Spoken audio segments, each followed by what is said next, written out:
You are listening to Flop Culture, a podcast all about flops. I'm your host, Fionnuala. Hope you're well. Happy New Year. Happy Christmas. Happy holidays. It's simply far too much time has passed since any of those events. But here we are. I have to do it. I hope you had a lovely break. I hope you're ready for a new year. I hope you're ready for new flops, because I've got them coming out of my pockets. They're here. But before we get into this week's one, let's get into the week that was, shall we? I know we're probably sick of talking about the Golden Globes, but I am going to continue to talk about the Golden Globes. But maybe not so much in the award sense, though I will say very interesting to see how much Barbie was shot out. It was Oppenheimer, wall to wall, Poor Things as well, getting a look in, which I have not seen yet, but I know my good friend Owen Keane has, and he's going to talk about that very soon, I think. Hopefully I'll get to see it maybe this week or next week. Emma Stone's supposed to be brilliant in it. But yeah, they were kind of mainly cleaning up Barbie getting the fake, not really fake, but the new award around box office achievement. So kind of surprising.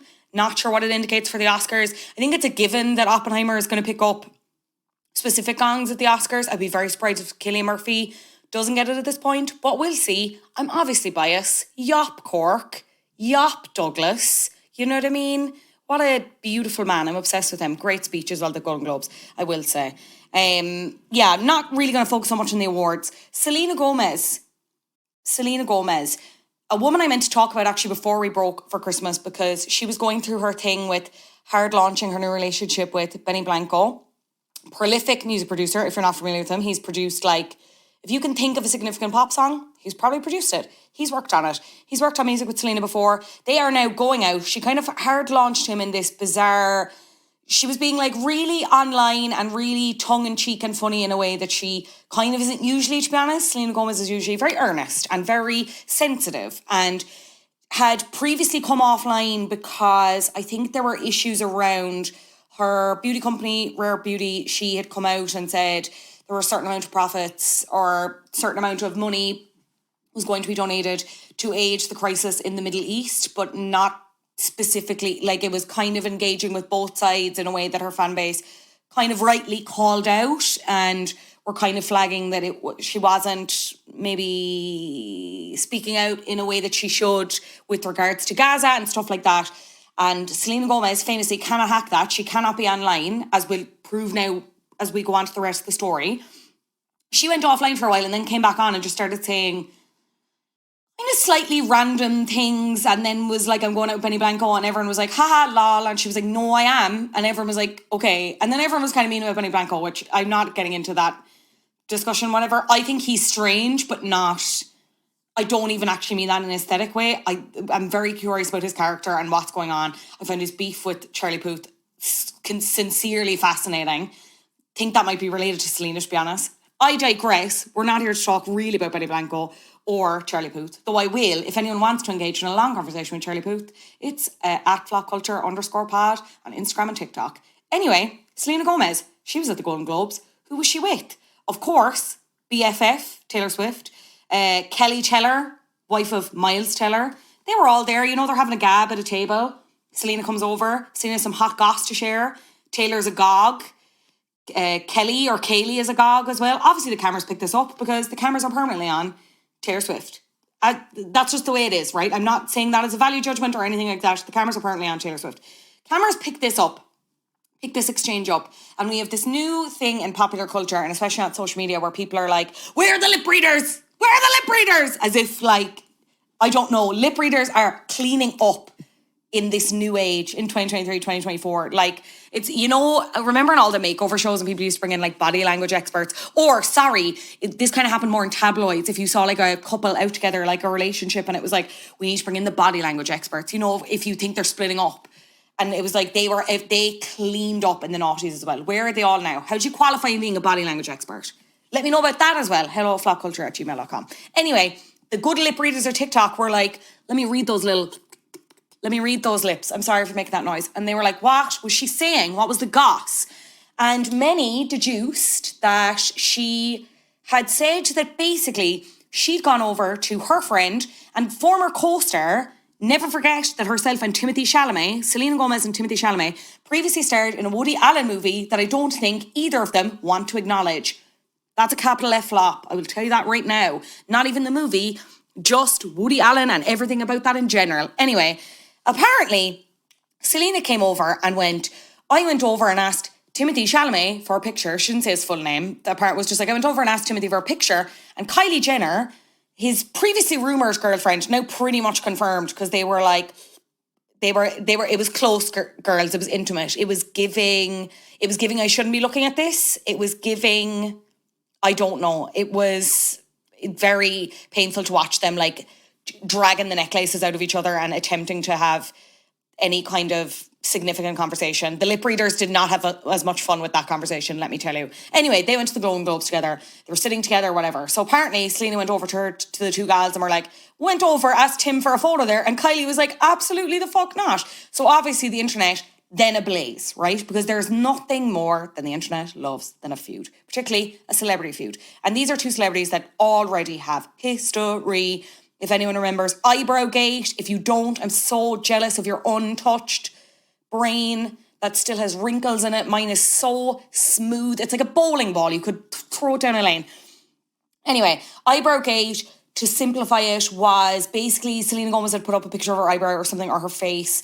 And then allegedly Hailey Bieber and Kendall Jenner and Kylie Jenner all kind of started taking the piss out of her. And this erupted into these, again, the two fan armies of Selena Gomez and Hailey Bieber, like knocking heads, just eating the face off each other. And that led to all one thing or another, right? The internet's aflame. The internet is aflame with this.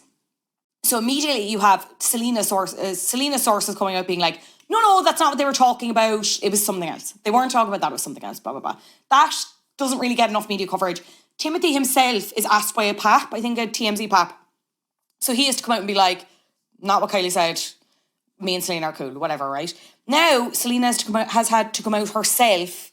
And I think she left this on a comment and like comments by celebs or whatever, where she's like, no, like that's not what happened, baby dolls and baby girls.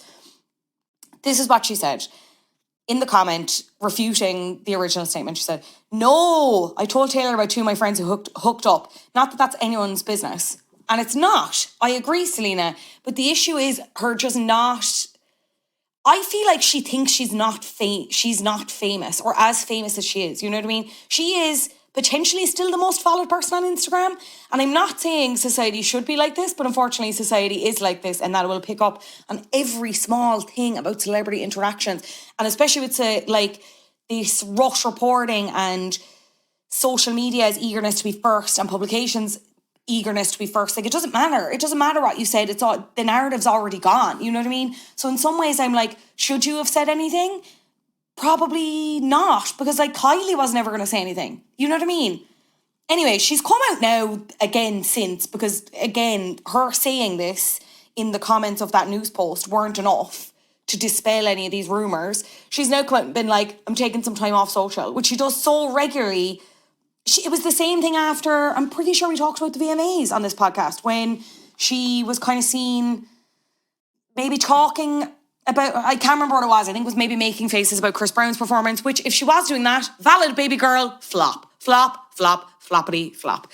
But I don't know. Selena babes, I suppose my biggest point is I'm like, is this industry for you? You know what I mean? You seem to love the makeup and the bits and the humanitarian bits. Do that. And I know, obviously she's gotten this like second wind with Only Murders in the Building and the acting and stuff, but I think there's a real disconnect between her, that she doesn't recognise that she's just this level of a celebrity. And she doesn't have to be, but she seems to continue to engage with the internet and fandom and social media. You could just not do that either, you know what I mean? And girl, I get it, permanently online. The phone cannot be removed from my hand. Addicted to every social media platform. I get that it's really hard to be offline, but babe, I think now's the time, you know what I mean? I don't know why Taylor hasn't gotten like, what are those crooks that shepherds have? They're called crooks, right? I'm surprised she hasn't got one of them, got you around the neck and just yanked you out of the room, you know? Anyway, hopefully Selena is listening to this and heeding my advice. I want what's best for you, you know what I mean? Go make that last album, make it as good as Revival, and then, you know, just retire. You don't need the money, babe. I don't think. Anyway, from one acting great to several others in potentially not a great project, let's get into this week's flop. True Detective Season 1 turns 10 this year, if you can believe that. It set the bar high with its intense storytelling, complex characters, and a dark, atmospheric tone that left audiences craving more. It also came in the midst of what popular culture refers to as the McConaissance, a period of rejuvenation for lead actor Matthew McConaughey, as viewers watched him regale about time and exchange barbs with co-star Woody Harrelson. Their on-screen chemistry, unquestionable. A year later, Season 2 hits our screens, and something seems off. The anticipation turned into disappointment, and the once promising series faced criticism and, possibly worse, skepticism. Were Harrelson's and McConaughey's shoes simply too big to fill, or were there other problems at hand? Joining me to talk True Detective Season 2 is movies editor for entertainment.ie, Brian Lloyd. Enjoy. Brian Lloyd, you're very welcome back to Flop Culture. How are you doing? Good, how are you? I'm good. We'll Happy get to New our Year. Happy New Year. Happy New Year. This it is technically. We can still say that's fine because this is the first week that it's back and it's normal, isn't it? Do you have a cut-off point? For New Year? Yeah. Yeah, When kind is of this really going is out? this week, isn't it? It's going out this week. It's going to, yeah, we can still say it. Yeah. Like and when it gets into double digits, then you're then it's getting too into many then, ropey yeah. territory. Yeah. Yeah. Will it be double digits? I suppose Anyway, like it doesn't matter. It's whatever. fine. Happy New Okay. Year, Happy New listeners. Year. Happy New Year, Brian. Happy New Year, everyone. What you talking about, everyone? Okay, this is Unhinged. We'll get to our Pushing Daisies episode eventually. It's coming, people. I swear to fuck. When are we going, please? It is. But I need to bring the big guns in because obviously there's a new season of True Detective on the horizon. Yes. And there's a very floppy season associated with True Detective. Very floppy. Season 2, True Yeah. Detective. So I've brought you in to talk about it. But we can't talk about Season 2 without talking about Season 1, Yeah. obviously. Were you very much swept up in the hype at the time of release, or did you watch it a bit later? Because I watched it a bit later. Did you? Yeah. I watched it as it was happening. Okay. I was hooked. Okay. Completely, start to finish. Absolutely, couldn't get enough of it. And I think the reason why I liked it so much was because at least myself anyway, I hadn't seen that kind of a complex story, like a complex noir-y, like LA Confidential, James Ellroy kind of thing, done on telly, ever. I've never seen it done. Like, you look at murder mysteries, you look at like big sort of crime sagas on TV, generally tend to be episodic. Like Law and Order, for example. Okay, fine, yeah, Benson and all the rest of it, there's a will they, won't they kind of thing that kind of carries through. But generally speaking, they're episodic. They end at the end of the episode, guy gets killed, woman gets sent off to prison, Columbo, they find the guy and all the rest of it. It's very much Weird that you're blaming the woman there in that scenario, Brian. That's in interesting. Columbo? And I don't know, were you talking about Law and Order? Well, Law just and interesting Order- that it was the woman that went to jail. Yeah, but like in Law and Order, they're like, I mean, in Interesting. SVU, there were enough kind of episodes of it where there were, they had gender parity going on in Law and Order. They did. We love equality, girls. That's what I'm saying. We support women's rights and women's wrongs. Carry on. Anyways, that's good. I like that. Women's rights. I can't claim it, but it is my favourite. That's fantastic. But so like a long but like a serialized story that kind of unfolded episode to episode. I hadn't seen that done in a while, and True Detective really got that very, very well. I think the fact that you had Matthew McConaughey and Woody Harrelson, who were this was bang smack in the middle of the McConaughey's. McConaissance was that the agreed upon? I think it's McConaughey.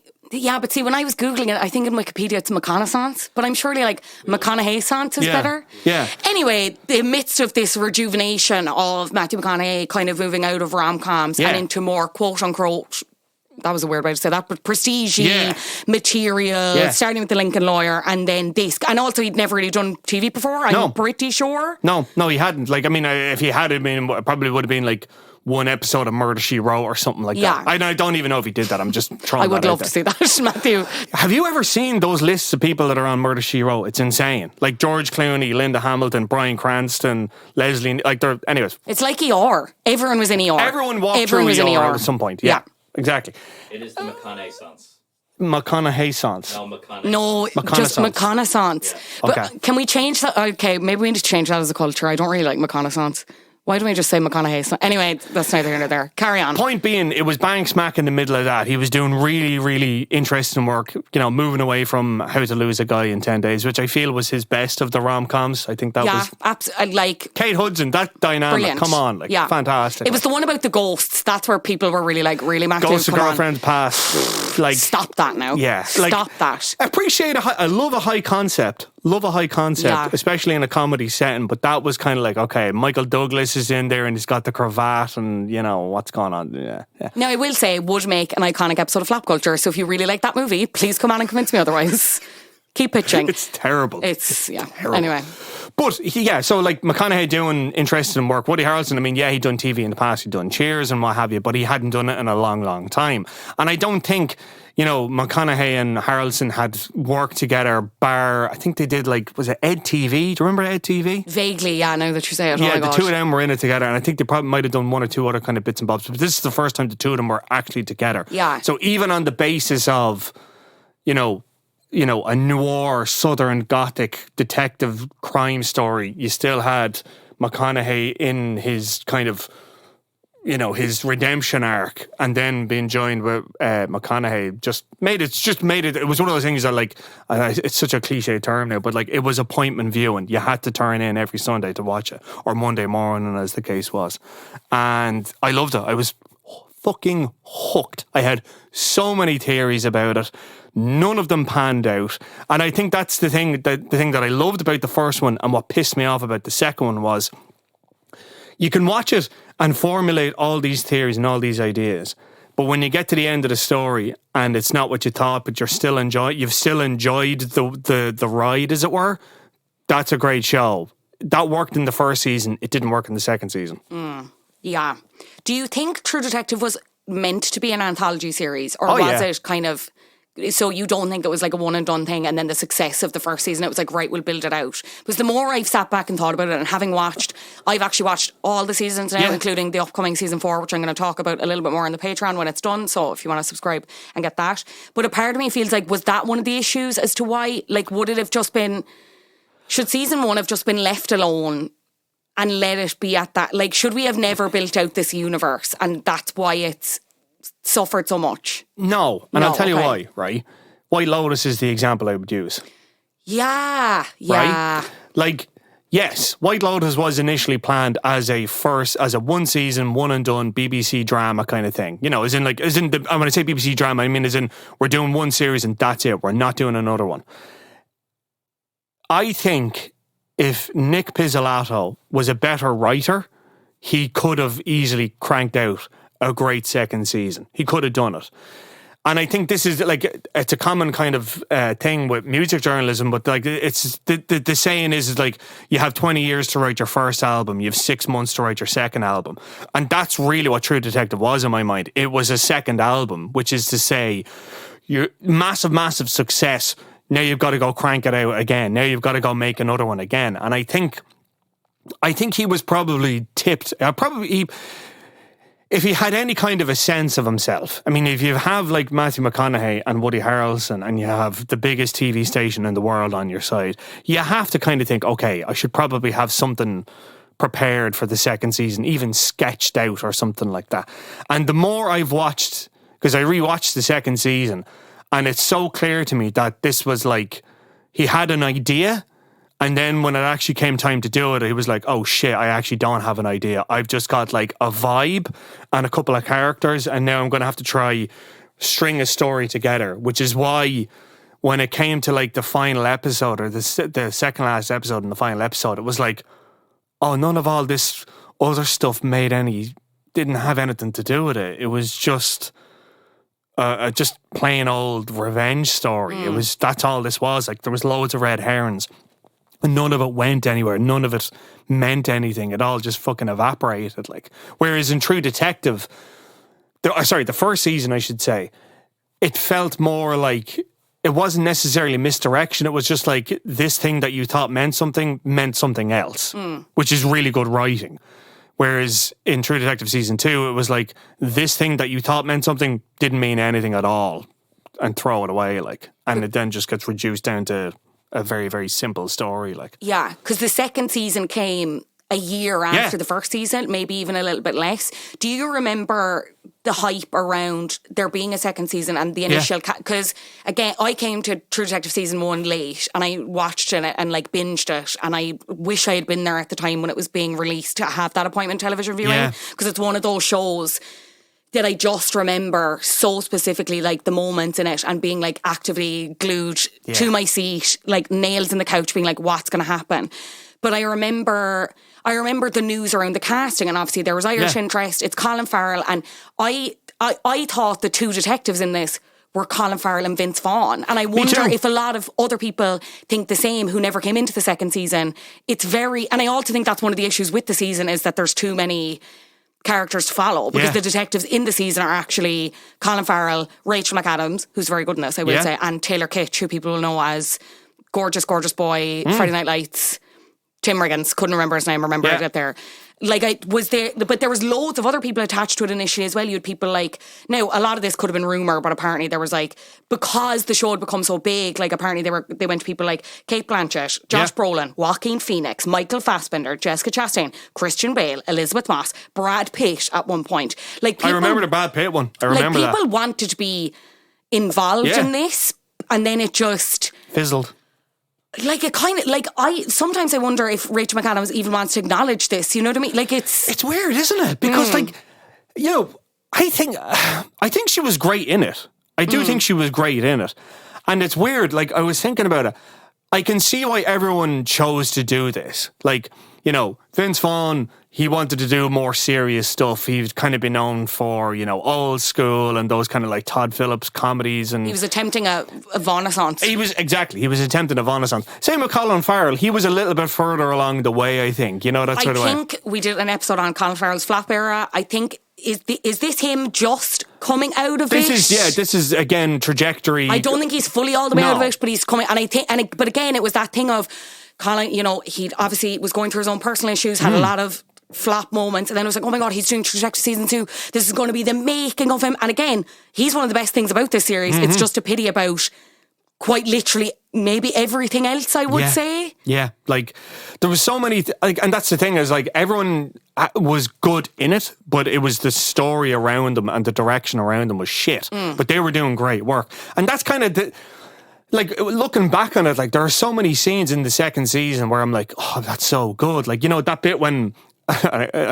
I laugh, I shouldn't laugh, but when he's beating the shit out of that kid, it's just, you're just like, oh my God, he's so terrifying. He's so terrifying. He's so terrifying. He is so good at playing just white hot, rageful. Right? Yeah. He's not fully evil, but like there is something evil in him. He is the way that it kind of passes over his eyes, it's fucking terrifying. Yeah. He's so good. And even Rachel McAdams, like that bit when she's doing like group therapy and she's talking about her sex life and all this kind of stuff, like, again, it's that really like nuanced, you know, psychologically complex performances that I think Rachel McAdams doesn't get to do enough, like, you know, that kind of way. Like, and I think because she's kind of trapped in the same way Jennifer Garner is trapped, I think, is that like we associate her with such kind of positive characters. Like, have you seen Are You There, God, It's Me, Margaret? No, but I keep hearing really good. You'd love it. Okay. You'd love it. And she's brilliant in it. And she's one of these people that, like, every time you see her on screen, you just warm to her instantly. And I can see why she did True Detective too, because her character, Bezarita, is horrible. Like, she's a really angry, like, closed off, walled person and all the rest of it. And it makes sense that she has all these kind of walls up and everything. So I can see why she chose to do it. But it's just, she was completely let down. They were all let down, I think. Talk about the story then. What is... So we mentioned it's an anthology series. So for anyone who's, again, not familiar, it's a different story every season, Every season, yeah. So we're a world away from season 1. We're in Vinci, Los Angeles. Yeah. It's gritty, like very dark, neo-noir. Very corrupt, neo-noir. What is going on? Who are the characters we meet? What is the mystery at hand here? The mystery at hand is that this city manager is found on the side of the road with his eyes burnt out by hydrochloric acid. Taylor Kitsch's character is this California Highway Patrol officer on a motorbike. He finds the body. Then Rachel McAdams and Colin Farrell are brought in to investigate, and it turns out that the guy who was a city manager who was planning this high-speed transit line through California. And Vince Vaughn is this, career criminal kingpin who's now trying to go straight. And he had invested money as a part of this high-speed transit line and had given money to this city manager who's now died and his money is all gone. So he has to go back to his criminal life, if for lack of a better word, in order to make his money back. But also as well, he wants to know what happens. So then he has a kind of a sort of client relationship with Colin Farrell's character, where he's like, find out what's going on here, get my money back and I'll give you a piece of it. Colin Farrell has his own shit because, he's divorced and he's got a kid, but the parentage of the kid is left uncertain. And then, Taylor Kitsch's character is this war veteran who's suffering from PTSD, but he's also gay, or he's closeted. He's closeted, rather, I should say.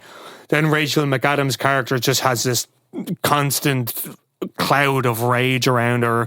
Was brought up kind of in a cult environment and really struggles with that. Her sister had addiction issues and she's trying to deal with that. Her dad was very hands off. The mum died as a result kind of the dad just being so hands off. Like as we're explaining this, is this the core of the issue? It's so fucking convoluted. Yes. I found myself, I will say, I didn't hate it. Yeah. And I found myself wanting to know what was happening because I didn't understand what was happening. I needed to know where it ended because throughout I was kind of like, I didn't really get what Frank's deal was. It was only when I went back and read, I was like, oh, he was trying to go straight. He'd invested in this train thing. I thought it was just general crime things. Yeah. And then you're trying to keep on track of, okay, Colin Farrell, he's playing it straight. He's also not. He's corrupt. And Taylor's, struggling and he's meeting up with this fella that he used to get with, but he's also seeing this girl to try and cover it all up. And he has this complicated with a relationship with his mum that's kind of never... It's just... Listener, if this sounds complicated, it's because it fucking is, unfortunately. That's it. And one of those characters would have been enough to sustain an entire season. Pick one and do it right. It's that Gordon Ramsay thing. If you go to a restaurant and there's 57 things on the menu, chances are they're going to do 57 things shit. Whereas if you go to a restaurant and there's 3 or 4 things on the menu, they're going to do them really, really well. And I think that was what made True Detective the first season great, the third season great, and consequently the fourth season very good as well, is that you pick 2 characters, you develop them really, really well, you make us invested in them, and then if the story gets all kind of over the top convoluted, we're not sure what's going on, blah, blah, blah, blah, blah, at least we can cling on to the characters. They're at the core. And they're at the core, so they're our surrogate. So if they're confused, we're confused, and it's okay to be confused. And even something again, I keep going back to it, and it's just because it's a California thing, but in LA Confidential, there's 3 characters. There's 3 main characters. There's Russell Crowe, Guy Pearce, and Kevin Spacey. And then, spoiler alert, Kevin Spacey gets killed, more or less in the middle of the film. So you've basically just got 2 characters that are carrying through the stories. Kim Basinger is supporting, David Strathairn is supporting, James Cromwell is supporting. This, though, we never knew who we were actually following. Who was the person that we're supposed to pay attention to? It's actually split 4 ways, and that's just going to fucking confuse anybody. Even if you have 6 episodes or 8 episodes, or however many it was, I think it was 6, wasn't it? For season 2, 8. Yeah, it was 8. Yeah. Right, so you have 8 episodes. That's hurting you, not hindering you. That's hurting you, not helping you. Because even though you've got 8 episodes, you're still trying to keep all those plates spinning and all the rest of it. But who the fuck, unless you're watching it with a notebook taking notes, you're going to get confused. Because it's the 3 officers as well are different, kind of varying. I'm going to explain this so badly, but varying police districts, and that's why they're all involved and they want kind of ownership over it, and they're all kind of underhanding each other. But that's also the issue as well, is none of them really give a fuck about each other. You get the sense towards the end that they actually do kind of care about each other, but it's not that insane camaraderie that you have with Woody Harrelson and Matthew McConaughey's characters in season 1. And again, I know I keep referencing season 4, and I know you haven't seen it yet. Just watch it; it's very good. But their relationship in season 4 as well, it's too hard with 3 people, and even when they try to get it, that it's Colin Farrell's character and Rachel McAdams' character. Towards the end, where they're trying to kind of push that more forward, that it's kind of romantic, and they're together. I was just I don't buy. It's not even that I didn't buy it, but it was just I was it's too late. Yeah. I don't know. It's too hard to make. It's too many people. I have a theory, right? I have a theory that he wrote half of this and handed it in, and HBO were like, "No, fuck this. Cut that out. Make them fuck." And just make this way more simplified. Yeah. And then like the remaining 3 episodes or 4 episodes, I would say, were way more, I don't want to say simplified, but they were definitely cut down, I think, and hewn away. And that can happen in a story, you know, that kind of way that it's like, this has been resolved, that's been resolved, so now we're just down to the core part of the story. That didn't really, I didn't feel that here. This just felt more like we're just tying this off. We're just literally just cutting this out, and we're just going straight to the main part of it. Yeah. And I think that's why it failed ultimately as a season, like, is because so much of it had been cut away. By the time you got to the end of it, you didn't really care about the characters. And it's not even this bullshit of like, you know, all characters have to be likable in order to get the story. No, that's not it. I will say that's one of the points that I don't agree. When I read a lot of the criticism of the show at the time, it's that it's too dark and it's very grim. And I'm a bit like, No. I'm not really... If that's not your bag, fair enough. I'm not really sure. I think that's what added to it, especially in comparison to season 1, where the 2 characters got their quote-unquote happy ending. Again, sorry, spoilers for True Detective season 1, but like, they solved the mystery. Yeah. They're friends. They don't die. Season 2, everyone is fucked. Literally, no one meets a good end, even though you kind of seem to think it's working out for everyone, including Vince Vaughn's Frank, the criminal guy. I thought that added to it. I liked how dark it was, how bad the city felt. Yeah. I get if you're in a bad headspace, not exactly uplifting viewing. Jesus, but so much of the criticism was like, it's very dark, it's very grisly. And I'm like, okay. But then that goes back to my point of, was it just that it was attached to the True Detective name? Would this have worked as a standalone police cop drama? That's the thing. That's the thing. I don't think it would have at all. Like, I don't think... The fact that it was a True Detective, I mean, yeah, that might have added a layer of expectation. It might have made think, oh God, I love the first one, this one's going to be great. But leave aside True Detective for the minute, just take it on its own merits. It's still a badly written piece of television. Like, it still has all those problems. Change it to whatever you want. It's still bad. Like, and even look at, like, and again, I know we keep talking about it, no one's seen it yet, but like True Detective Night Country, like, there you have the new name, Night Country. And it has some references to the first season, but not many. But you could easily take those small little Easter egg references, whatever you want to call them, out. And this is a completely standalone TV series. It's like a Scandi noir thing. Like, it has nothing to do with anything that's come before or since. It's just got the name True Detective. Like, and you know, I that's what I'm saying to you. That's a really well written piece of television. The first one was a really well written piece of television. The third season had its moments. I didn't follow through on it, but the second season is a fucking mess. And it's just because it was really badly written. And I think, you know, even stuff like the dialogue in it. We have to talk about the dialogue. Can we please talk about the scene in either the second last or the last episode where Frank is saying goodbye to his wife? Frank has realised that it basically, this is so even complicated to explain. All of his casinos have been bought up by this Russian other criminal fella. So Frank's like, I'm fucked. But Frank's like, I'm going to get revenge out on them. I need to send my wife to Venezuela. She's pregnant at this point as well. And that was a whole storyline of them trying to have that he was, children. Again, like, it was very weird. Anyway, so he's like, I need to get her the fuck to Venezuela, sort her out. I can do it with all my criminal connections. I'm going to meet her there after, but I need to basically burn down all the casinos so the Russians don't really get anything, and then I'm going to murder them all, essentially, right? The scene where he's saying goodbye to his wife, who I'll get the actor's name in a second. Kelly Riley. She's in Yellowstone at the minute.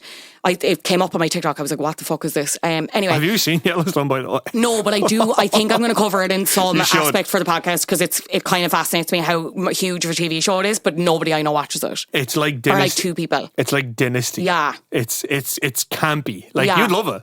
Do you think? I think I think you'd love it, ironically. But is it not about like cowboys or whatever? It is, yeah. Okay. Yeah, it's like a cowboy ranch and the Yellowstone ranch, and it's like, I don't know if I give a fuck about any of that. I mean, I don't either, but like, it's very, like, I watched one season of it and I was laughing my arse off watching it. Like, it's funny, like, it's funny how kind of over the top it is. Okay.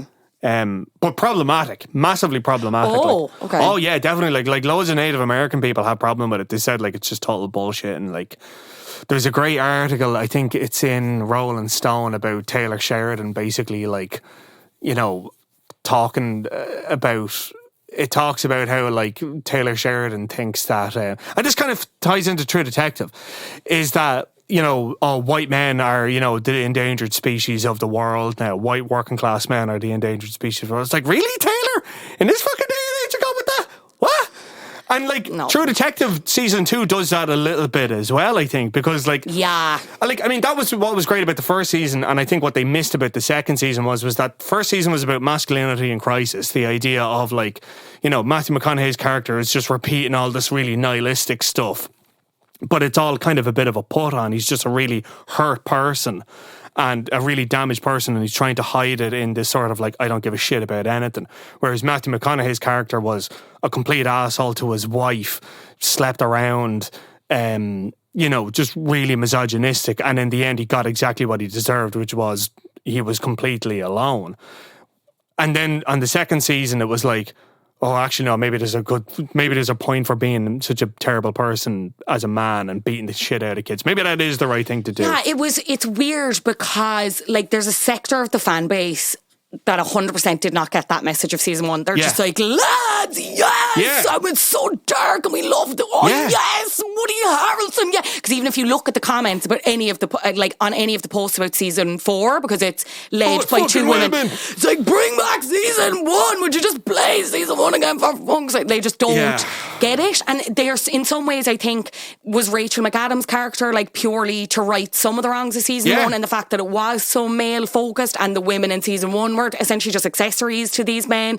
But even then, they kind of did her dirty and with the way it was. Like, it's they totally did her dirty, and like even like it felt like such a fucking cop out in the end. And again, who cares? Because no one's going to watch season 2 of True Detective after this. But like the fact that it's Rachel McAdams and Kelly Riley survive at the end, that they're the ones that make it out, that felt like it was just sort of like, it's okay, all the men are dead and the women are going to go on, and it's just like, fuck off. Like, you know what I mean? Yeah. Sorry, very quickly to go back to the scene that I was talking about. So Frank's trying to say goodbye to the wife. That scene feels a week long. Like it's at least 10 minutes too long. For anyone who hasn't watched it, and I'll try and get a clip, but it's basically him, they're saying goodbye to each other, but she's basically like, I'm not going to Venezuela without you. I'm not, like, we're in this together. So then he's like trying to say, well, I don't want to be married to you anymore. And he throws out his ring, whatever. And then she throws out her ring. The scene should have probably ended there, but there's another 5 to maybe 7 minutes of dialogue in which they're both just like, we're so in love with each other. And she's like, I can't go to Venezuela without you. And he's like, you have to. And she's like, I can't. And he's like, you have to. And she's like, but I can't. And he's like, you have to. Like, that's the entire scene. It drove me and Kim were looking at each other being like, because to be honest, up until that, like, the dialogue goes off a fucking cliff the second last 2 episodes, because I do think they're good. Like you mentioned Rachel McAdams' therapy scene, I thought, like, as I don't really know if it fits with the season, but like Frank's thing in the bed when he's looking at the water stains and he's like talking about his childhood and stuff, I did actually enjoy that. Yeah. I mean, I literally have Frank's wife's dialogue in the last episode is fucking shocking. Whole scene where they're leaving, Jesus Christ. That's fair, yeah. It's like, it's painful. It is. Like there's so many moments in it where it was like, the dialogue just felt, coming out of Vince Vaughn, just felt so fucking clunky. And, you know, like that big kind of... But is it him? Is it the writing or is it the actor or is it both? Both, I think. Both. Because he's definitely not the strongest part about this. No, I don't necessarily think he's bad, but when you compare him to a Colin or a Rachel... Yeah, I don't really know where I land on Taylor Kitsch's performance, I'm going to be honest. I thought he was good. I mean, it's not convincing. Like, I think the whole point of it was that he didn't know himself and he was kind of playing it very confused, which I think is the point, you know? That he played confused very well because his character was confused. So it made sense for him to be a little bit wishy-washy. The problem with Vince Vaughn, I found, was that some of the language he was using was so flowery. Well, you know, like, you know, was stridently and all this. And you're just like, it sounds wrong coming out of your voice. It sounds wrong in your voice, and it sounds wrong with your character. And I know what he was trying to do. I know what Nick Pizzolatto was trying to get at. He was trying to get at that kind of Mickey Spillane, Raymond Chandler, like using big words, but by tough men and all the rest of it. And I get it. It just sounds fucking cringy as shit. Yet, in the first season with Matthew McConaughey, you are just hooked. Time is a flat circle. We are repeating this all over again. That whole bit where they're walking into the police station after they've saved everyone, that scene is just... Oh my God. Holy shit. And even the bit when, and I still think about it, this is the best cap to an episode I've ever, the end of an episode I've ever seen, is when he's talking to the two detectives and he goes, how indeed? How is it that we found this body 25 years ago?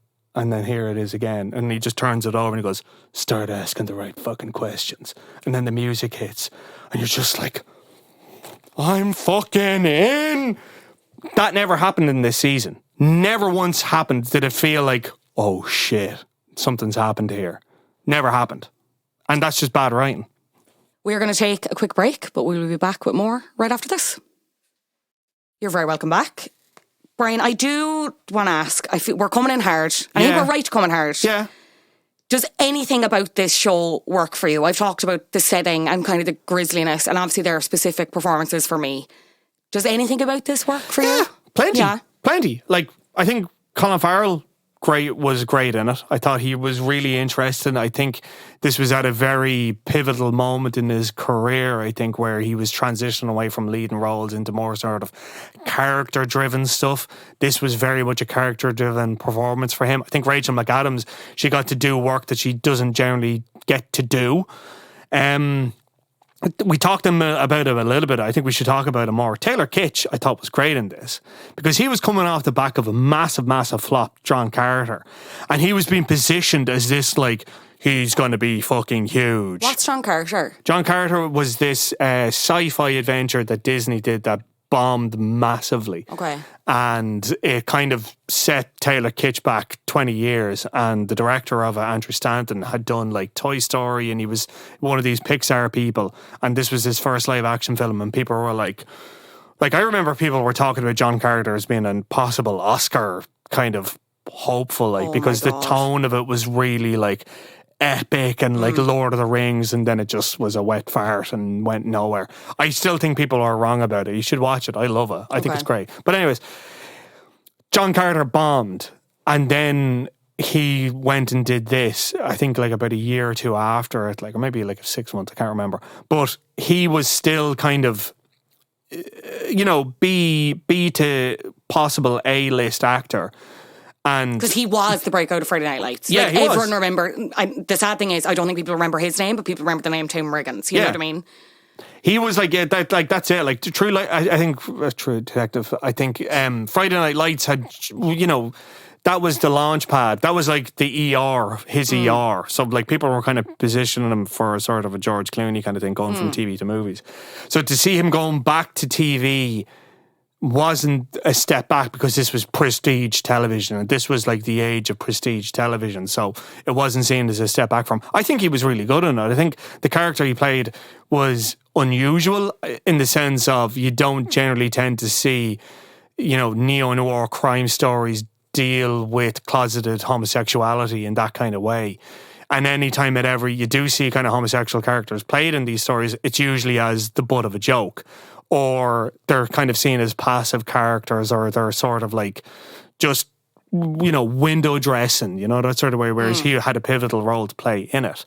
And I loved, Leonard Cohen doing the opening music for it. I thought was really good. Brilliant. It had that kind of really jazzy sort of thing going. Yeah, it had its moments, but the difference between the first season and second season is literally night and day. Even the fact that they kept changing the directors for each episode. You had Justin Lin do the first two episodes. Justin Lin for anyone who didn't know, was a music video director and then went off and did Fast and Furious and then did Star Trek Beyond. Pretty much a blockbuster director. Then throughout the season, then you had our own John Crowley, who was coming off the back of... Go on, John. I think he was doing Brooklyn while he was doing this, because I remember interviewing him for Brooklyn and asking him about True Detective. And it's funny in a way because he kind of talked about True Detective like it was a job. And you can really see that. You can see that he was just like, okay, I know how to direct. I know how to do this kind of a sort of TV cop drama thing. I can do it pretty well. I can put a bit of, flash on it and I can put a bit of a spin on it, but ultimately I'm just kind of moving stuff around here. Like, compare that to what he did in Brooklyn and it's a completely different set of, you can see when he gives a shit and then you can see when he's, I don't want to say phoning it in, but working a job. He's doing it to the best of his abilities, but he's not putting any of his soul into it. And I think that's kind of the problem that I have with this as well. Is that yes, there's a consistent tone, but it's a pretty uninteresting one. It's just very standard. It's like, the tone was set, the imagery was set, the sort of cinematography was set, and then they just brought in people to just sort of like keep the thing going. And then by the time it got to the end of it, it's like, okay, well, there's nothing really going on here. Compare that with True Detective. Again, you had Kari Joji Fukunaga. There are so many scenes in that series where visually it looks incredible. Like there's that 6-minute unbroken run with Matthew McConaughey trying to get a guy out of this trailer park. There's brilliant, incredible. Like, and then in the third season, there's another scene in it when there's like a bomb goes off in a house and it's a whole thing. I can't think of one scene bar that big shootout. Which I will say. Very well done. Very well done. But that's very tense. Like, Yeah, very, very, very tense. That's the one thing I can pick out of my head. I could point out 5 or 6 different scenes in the first season. I could pick out about 4 or 5 scenes in the third one. And even in the new one coming out, I can think of a few scenes in it that stick out in my head. In the second season, I can think of one, and that's it. Yeah. How responsible then do you think Nick Pizzolatto is for this flop? 100% responsible. Yeah. It was all on him. It was, because he had very well documented problems with Kari Fukunaga, the director. He, I think, is a director, or as a writer, I think he is bound up in his ego quite a bit, because he talked about it in the first season that like he actually grew up in that area that the first season is set. He's from there, and he talked about how I'd never go back there unless I had a big huge production behind me. Like, so I think he's a very kind of tetchy, vulnerable kind of creator. And I think in the second season, he had full control over everything, which is why he kind of picked, I don't want to say journeyman directors, but like he definitely picked directors that he could push around a bit. But subsequently, he didn't have the time and the space to make something as layered and as detailed as the first season was. So consequently, it became out lesser as a result. But yeah, I think it was 100% his fault. Like, I think, Colin Farrell, Rachel McAdams, Taylor Kitsch, Vince Vaughn, they're all very, very well, they're all very, very good in it. It's just the story is shit and the script is shit and the direction is bland. And yeah, it 100% falls to him, like. And that's the thing, and like, to be fair, that's the thing in TV, is that there's always one person behind it. That kind of way. Like, you look at Bridgerton, it's Shonda Rhimes. You look at Lost, it was Damon Lindelof. You look at The Sopranos, it's David Chase. You look at Breaking Bad, it's Vince Gilligan. You look at True Detective, it's Nick Pizzolatto. So if it all falls to shit, they're the person that have the fault with it, because they have so much creative control. Yeah. It's not like movies where, there's an army of producers standing by ready to start picking it apart. And then if the producers don't like it, they can kind of fire the director and just bring in an editor and chop it up. That's happened plenty of times. With TV, the showrunner has the power, and he had the power, and what he turned out was just not good. Yeah. So it falls to him 100%. Michael Lombardo was the president of programming at HBO at the time, and he said in an interview about, well, he said, our biggest failures, and I don't know if I would consider True Detective 2, but when we tell somebody to hit an air date as opposed to allowing the writing to find its own natural resting place, when it's ready, when it's baked, we failed. I set him, referring to Pizzolatto, up to deliver in a very short time frame something that became very challenging to deliver. Yeah, that's it. That's 100% it. And I think as well, the fact that he was given a third season probably speaks to the culture of HBO being like, okay, we set you up to fail here. This didn't work out. I think there was try again. Yeah, try again. There was like a 2-year gap, I think I want to say, 2 or 3 year gap between season 2 and season 3. There was a fair enough gap. Yeah. I don't have the exact figure, but I'm trying to figure out. I try and figure out timescales of shows by what house I was renting in, and I can't remember that one. So, but it was pre-pandemic, right? It was, yeah. And I think it went into the start of the pandemic. Point being, season 3 is Mahershala Ali, and yeah, we've talked and about Stephen it Dorff, Yes, yeah. And there was enough of a gap in it that he had time to kind of sit and write it properly, I guess. And also time away from season 2 to hopefully like people let the bad smell go away. Hey, remember that season? That was shit. No, you don't. Here's season 3. Perfect, brilliant. And to be fair, again, that's another. I think that speaks to the strength of the first season. Is it that people were willing to give the third season a go, and even the new season as well. People are like, oh yeah, I love the first season. I don't know if I watched the third season. I definitely didn't like the second season. I'll probably give this fourth season a go. And that's it. Like, do you have the note? Do you have the date? Go on. Between seasons 2 and 3, it was 4 years. There you go. Yeah. 4-year gap. 3.5 to 4 years. Yeah. Yeah. Which is plenty of time. Yeah. I mean, just a strange little show.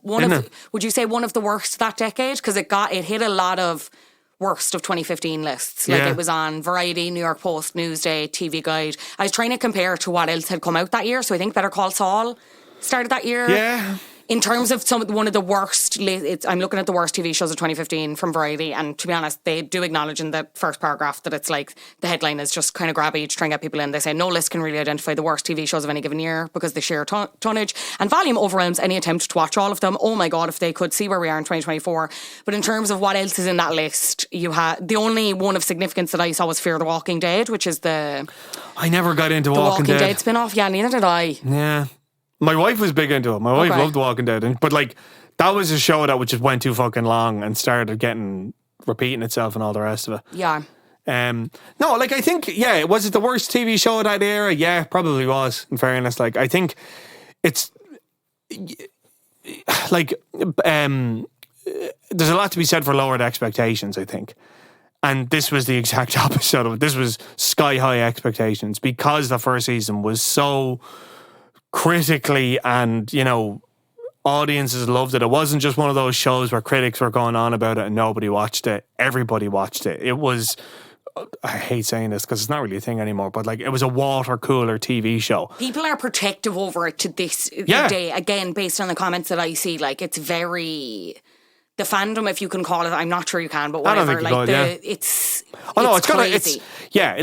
It's people really did identify. They'll go to bat for it, like. Oh yeah, definitely, 100%. Like, and I think, in the same way that, like, I think, like, the first season had a lot of problems, but I think they were overshadowed or at least overlooked by, Matthew McConaughey and Woody Harrelson, and the fact that it was unique in that time frame.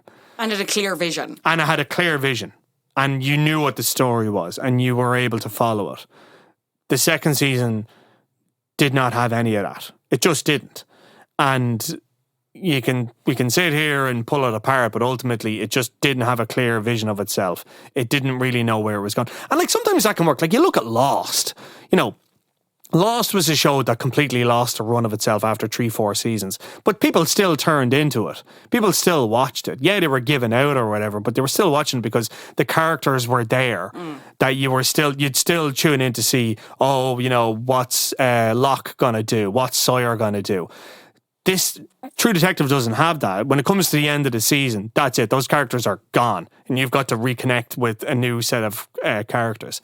And I think in this, in True Detective, as much as they tried to develop those characters and tried to make them kind of believable and understandable and all the rest of it, they were circling a story that just was complete dog shit.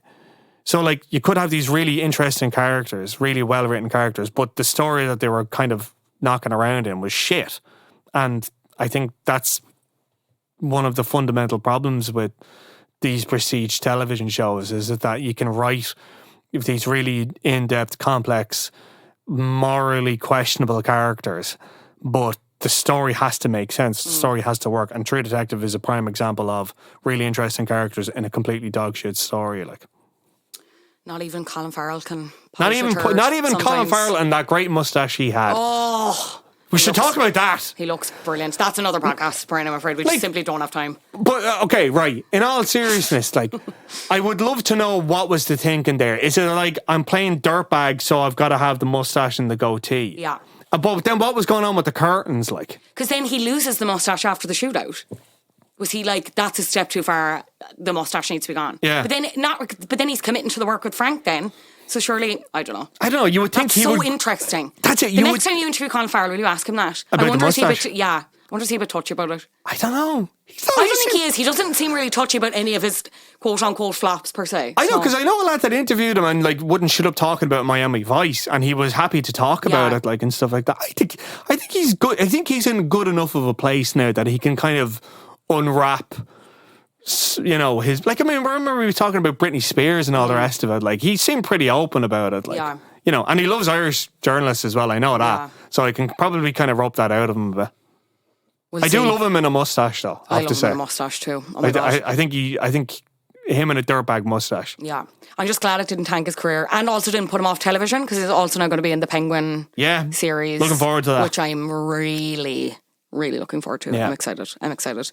Brian, thank you so much. Where can people find out more about you? You also have a podcast now. Talk about that. I do, yeah. It's called He Ain't Heavy. It's me and my brother. It's terrible. I don't know why we're doing it. Perfect. Listen in though, good fun, you know. And on Instagram, Brian M. Lloyd. I deleted my Twitter yesterday. Yes. Got rid of it because are it was you on Threads? Yeah.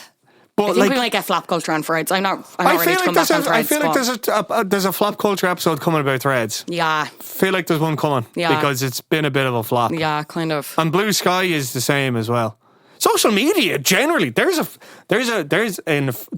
you know, in 5 years' time, when the flop culture TV show is in its 10th season, I'm obsessed with this optimism. I want to see an episode about social media as a flop. Brilliant. Because it was a flop. Yeah, it is, truly. It's ruined my life. Social media is in a flop era. You have to admit that, don't you? Oh, no, it is. Yeah, 100%. But you are on all social medias, bar Twitter, if you want to be found. Twitter, yeah. Perfect. Brilliant. And you're occasionally on Movies and Booze with me. So Movies and Booze, of course, And then Talk on Moncrief, Yeah, on Moncrief, and then Ireland AM as well. So yeah. Thank you so much. I cannot wait to do Pushing Daisies in 2030, maybe. We'll find time. We'll find it out. We'll figure it out. Brian Lloyd, thank you so much for being on Flop Culture. Thank you. Thanks again to Brian. I'm going to leave all of his links in the show notes if you want to catch up with him, and do go check out the podcast He Ain't Heavy. That's wherever you get podcasts. If you want to watch seasons 1 through 3 of True Detective, you can watch them on Now with a Now Entertainment membership. And True Detective Night Country, the 4th season, kicks off on January 15th on Sky Atlantic, and you'll also be able to watch on demand on Now with that same membership. As I said, I will be talking about that season because I've watched it all, but I'm going to wait till it's finished. We're going to be talking about that a little bit more over on Patreon. It's patreon.com/flopculture. If you want to join us over there, you get ad-free episodes, early access, video podcasts occasionally, and then you get at least, that's minimum 2 bonus episodes a month. This month we're talking about loads of things. Kim Kardashian, Hollywood, R.I.P. the app. We're talking about that. Owen Keane is back to talk Fleabag, season 2. Lots more. Hope you enjoy it over there. A couple of things I forgot to bring up with Brian at the time of recording. He was not the only one that disliked that show. Quentin Tarantino. Here's a headline from the Irish Independent from that year, 2015, in which Quentin Tarantino said he wouldn't be signing up Irish actor Colin Farrell to appear in his movies anytime soon. I tried to watch the first episode of season 1. I didn't get it at all. I thought it was really boring. And season 2 looks awful. Just the trailer, all these handsome actors trying not to be handsome and walking around like the weight of the world is on their shoulders. It's so serious and they're so tortured, trying to look miserable with their mustaches and grungy clothes. Quentin Tarantino doesn't know a thing about being handsome, like simply quite simply addicted to never serving Quentin Tarantino by flop behaviour. Shut up. Get my man Colin Farrell's name out of your mouth. You'd be delighted to have Colin Farrell in any of your movies. Sick of him. I want to go through some more of the reviews as well, especially some of the good ones, just for anyone that is like really into the season, just to prove that maybe you are not alone. Like, because there were some positive reviews. You had this one from David Hinckley of the New York Daily News. He wrote, "It's still the kind of show that makes TV viewers reach for phrases like golden age of television drama. The second installment of True Detective goes out of the way not to echo the first," which I do think is a reasonable thing to praise. They could have very simply done the same thing. I'm really glad we didn't get a season 2 to find out where Ross and Woody Harrelson's characters are now. We don't need it, babes. It's fine. That story, fine on its own. Hank Stuver of the Washington Post said, "There's something still overwrought about True Detective, but there's also a mesmerising style to it. It's imperfect, but well made." You, Brian Lowry of Variety wrote, "Although generally watchable, the inspiration that turned the first season into an obsession for many seems to have drained out of writer Nick Pizzolatto's prose." And then finally, we have from Time Magazine, James Poniwazik faulted an excessive delegation of creative control to Pizzolatto alone, which I think myself and Brian covered, arguing that is responsible for season 1's success have been overestimated under the auteurist framework, because a lot of his inspiration has come from novels and stuff like that. Specific novels, but yeah, I don't know. Do you love True Detective season 2? Is there anything in particular about the season that you always come back to in the ways that we do, myself and Brian, for season 1? Please get in touch. It's helloflopculture@gmail.com. Finally, first top of the flops of the year, baby. Let's go. You're a flop. Top of the flops this week. I mean, it's hard to pick anyone other than Joe Coy, really, isn't it? And actually, I would give this in tandem with Joe Coy and the Golden Globes, because in some ways, was he set up to fail? Let's question it, right? So Joe Coy, he is a stand-up comedian and he hosted this year's Golden Globes. He was seemingly their 75th choice of presenter. They could not get a presenter. By the looks of it, he was only confirmed a week ago. Lots of reports that Ali Wong had been reached out to, fellow comedian and a winner. She actually ended up picking up an award for Beef on Netflix, which I haven't watched yet. Should I watch that? Please let me know. It's supposed to be very good. They'd asked loads of other people in between. Chris Rock reportedly said no. The guys that host the Smartless podcast said no. There was other names touted around. Jimmy Kimmel's obviously doing the Oscars. Trevor Noah's doing the Grammys. They had a much smaller pool to pick out of. And this was the first quote-unquote normal Golden Globes in a while. Golden Globes have been dogged with controversy, and more specifically the Hollywood Foreign Press Association, over issues around lack of diversity, unfair voting practices, stuff like that. They're still really struggling to bounce back from that, because then you also had the pandemic. The show went off air for a year, so awards were being given out, but they were literally just being given out on Twitter. Like, you were seeing tweets of people winning. Gerard Carmichael came back and hosted, and that was fine to good, I think, in terms of a hosting job. This is a thankless job. And there's also a big difference between being a stand-up comedian and being a host, and it's hard to be both, I will say.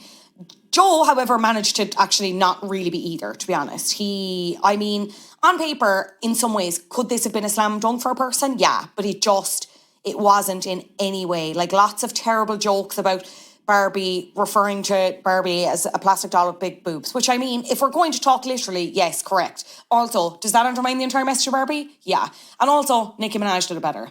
Big boobs. Anyway, nobody's going to get that other than the gays and the gays. The gays and the gays and the gays. The gays and the days. The gays and the days and the gays again. It was a lot. There was a really flash Taylor Swift joke about the fact that the difference between the Golden Globes and the NFL was that there's less camera shots of Taylor Swift. Cuts to a camera shot of Taylor Swift sipping her drink. She's not laughing. You've the bros in the comments being like, "Whoa, she's so stuck up and she won't laugh at jokes." It's not that I think the joke was even in bad taste. It just fell flat. And even Joe Coy has said that himself. But also has said he's struggling with the backlash. He said, "I had fun, it was a moment that I'll always remember. It's a tough room. It was a hard job. I'm not going to lie. I'd be lying if I said it doesn't hurt. I hit a moment there where I was like, hosting is just a tough gig. Yes, I'm a stand-up comic, but that hosting position, it's a different style. I kind of went in and did the writer's thing. We had 10 days to write this monologue. It was a crash course. I feel bad, but I got to still say I loved what I did." I mean, he then also went like admitted that the Taylor Swift joke specifically was a little flat, and was, you know, saying the fact that this Golden Globes on a CBS this year, which shows the football, so it was kind of trying to say that we were coming on after football, this big double header. Like, I mean, I don't know. Renee Rapp has come out against him, starring in the upcoming Mean Girls musical. Well, it's not really a reboot, but like remake, but it's just a musical film adaptation. Kind of gave out to him, making a lot of jokes about women. I will agree with that. And to be honest, even the jokes that he did make about men, Barry Keoghan and his, you know, I'm making a gesture at the camera for everyone who's watching on YouTube, everyone who's listening. You know what I mean. Saltburn, everyone's watched at this point. That wasn't even a good joke either. You can't just say penis. Can you just, like, I mean, you can't just say penis. And yeah, like, me and the other 4-year-olds in the room will think that's hilarious. You know what I mean? But I don't know. There has to be something else to it, I think. I don't know. Like, if it was hard getting a host this year, it's going to be diabolical trying to get one next year. Though I will say, otherwise, an interesting Golden Globes from the perspective of having Flop Joe Coy, the other presenters being really good, some people taking it really seriously, others not. The variance in awards. Like, good Golden Globes. Good Golden Globes because it was, like, funny and unpredictable. But bad for Joe Coy, and I'm not really sure how they're going to recover in terms of next year, because, like, it's a poison chalice. Absolutely nobody wants that job now, so. Flops across the board. Anyway, that's it for me. I hope you've enjoyed. We are back next week. As I mentioned, we're on Instagram and TikTok if you want to keep up with us and what's coming up in the next coming weeks. It's at flopculture_pod. Please leave a rating of the show. I would love that so much. A 5-star review will also get you a personalised flop or flop recommendation at the end of next week's episode if you leave your nickname on Apple Podcasts. So I'd appreciate that. And as I did mention, we are on Patreon, patreon.com/flopculture. Let me shout out a few new patrons here. Very excited to have you all with us in the realms. And also, just to say, Flop Culture is as much my podcast as it is yours, Patreon or otherwise. If you have a suggestion, I'm always open to hearing them. It's helloflopculture@gmail.com. Let's shout out some new. Who's new? Who do we have in here? Hello to Hannah, who signed up on the Flopster tier. Thank you for joining us. Hope you're well. Aoife, also. Hope you're enjoying it. Leonora, I really hope I'm pronouncing your name right. Very happy to have you. And Anne-Marie, great to have you here on Flop Culture. Hope you're enjoying it. If you have any suggestions for episodes, let me know. That is it. We are back next week. Look out for clues on next week's topic on our social media platforms. I've been Fionnuala. I hope you're well. Editing has been done by the lovely Adam Shanahan. Until next time, stay safe. Bye-bye.